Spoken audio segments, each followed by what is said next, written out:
तनु ने भावनाओं में बहकर सुभाष से शादी तो कर ली, लेकिन जब साथ रहने की बात आई तो उसकी भावनाओं पर मां की ममता भारी पड़ी।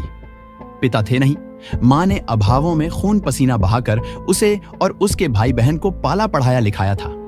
मां के त्याग तपस्या की सोचकर उसने सुभाष के साथ रहने से मना कर दिया। परिणाम स्वरूप कई बार घंटी बजाने पर भी न दरवाजा खुला न अंदर कोई आहट हुई। अमूमन ऐसा होता नहीं है, लेकिन ऐसा ही हो रहा था। अब की बार वेटर ने दरवाजा खटखटाया, एक नहीं कई बार, लेकिन कोई नतीजा नहीं निकला। वेटर रिसेप्शन पर बैठे मैनेजर दुर्गेश पटेल के पास पहुंचा। वह रिसेप्शनिस्ट से बातें कर रहे थे।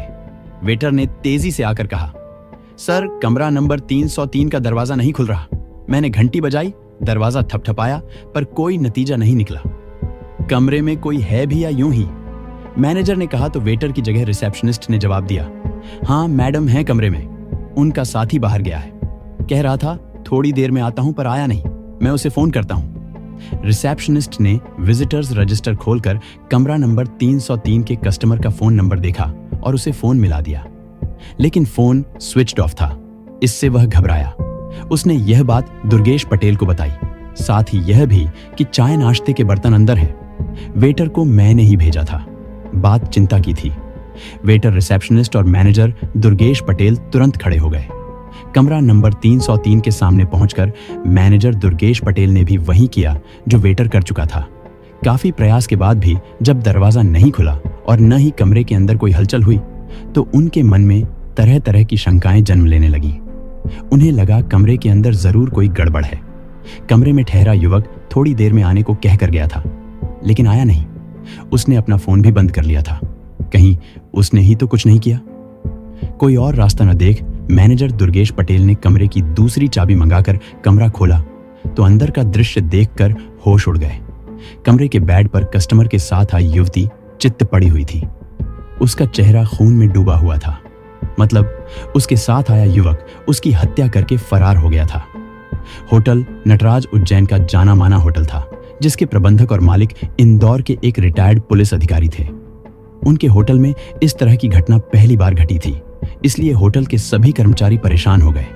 होटल के अन्य ग्राहकों को जब इस बात की जानकारी मिली तो सब घबरा गए। जरा सी देर में होटल के कमरा नंबर 303 के सामने कस्टमर्स की भीड़ एकत्र हो गई। मामला हत्या का था। होटल के प्रबंधक, मालिक और पुलिस को खबर देना जरूरी था। मैनेजर दुर्गेश पटेल ने फोन से इस मामले की जानकारी थाना नानाखेड़ा के साथ होटल के मालिक को दे दी। सूचना पाते ही थाना नानाखेड़ा के प्रभारी ओपी अहीर पुलिस टीम के साथ होटल नटराज पहुंच गए। उन्होंने सरसरी तौर पर घटनास्थल का निरीक्षण किया।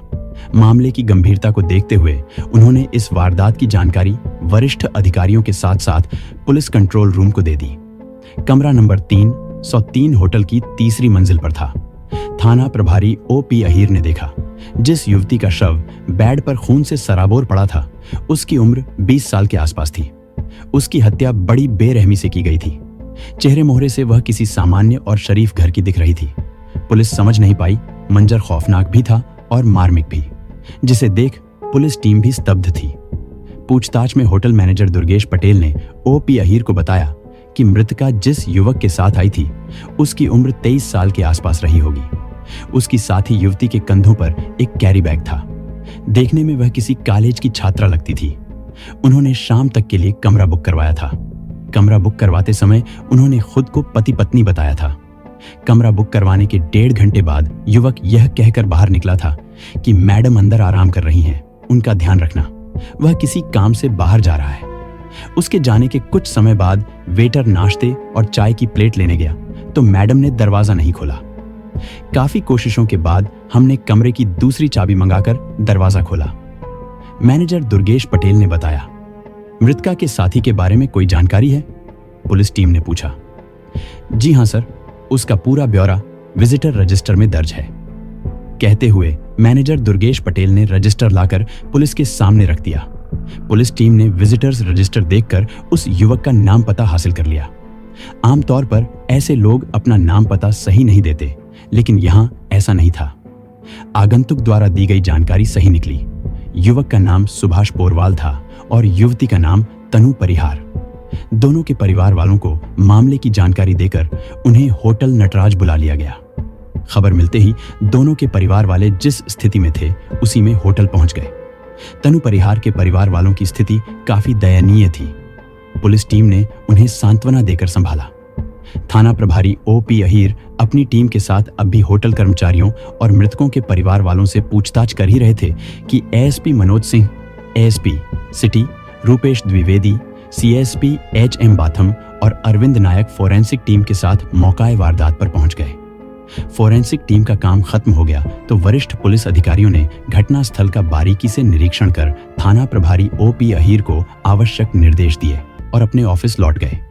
वरिष्ठ अधिकारियों के जाने के बाद थाना प्रभारी ओपी अहीर ने अपने सहायकों के साथ मृतका तनु परिहार के शव का निरीक्षण किया। तनु का शरीर बुरी तरह जख्मी था। उसके गले पर एक और पेट में 3 गहरे घाव थे जो किसी तेजधार हथियार से वार करने से आए थे। मृतका के शव का बारीकी से निरीक्षण करके पोस्टमार्टम के लिए जिला अस्पताल भेज दिया गया। प्राथमिक कार्रवाई से निपटकर थाना प्रभारी थाने लौट आए। तनु परिहार की मां को वह अपने साथ ले आए थे। उसकी मां की तहरीर पर सुभाष पोरवाल के खिलाफ हत्या का मुकदमा दर्ज कर जांच शुरू कर दी गई। परिवार से पूछताछ करने के साथ साथ सुभाष के मोबाइल नंबर को सर्विलांस पर लगा दिया गया। साइबर सेल की सक्रियता से 24 घंटे में सुभाष को आगरा में खोज निकाला गया। आगरा गई पुलिस टीम सुभाष पोरवाल को गिरफ्तार कर उज्जैन ले आई। थाना प्रभारी ओपी अहीर के सामने आते ही सुभाष पोरवाल ने बिना किसी हीला हवाली के अपना अपराध स्वीकार कर लिया। पुलिस जांच और सुभाष पोरवाल के बयानों के अनुसार तनु परिहार हत्याकांड की दिल दहला देने वाली कहानी सामने आई। वह कुछ इस तरह थी। 23 वर्षीय सुभाष साधारण लेकिन भरे पूरे स्वस्थ शरीर का युवक था।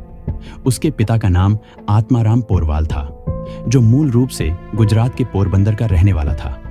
सालों पहले आत्माराम रोजी रोटी की तलाश में उज्जैन आया था।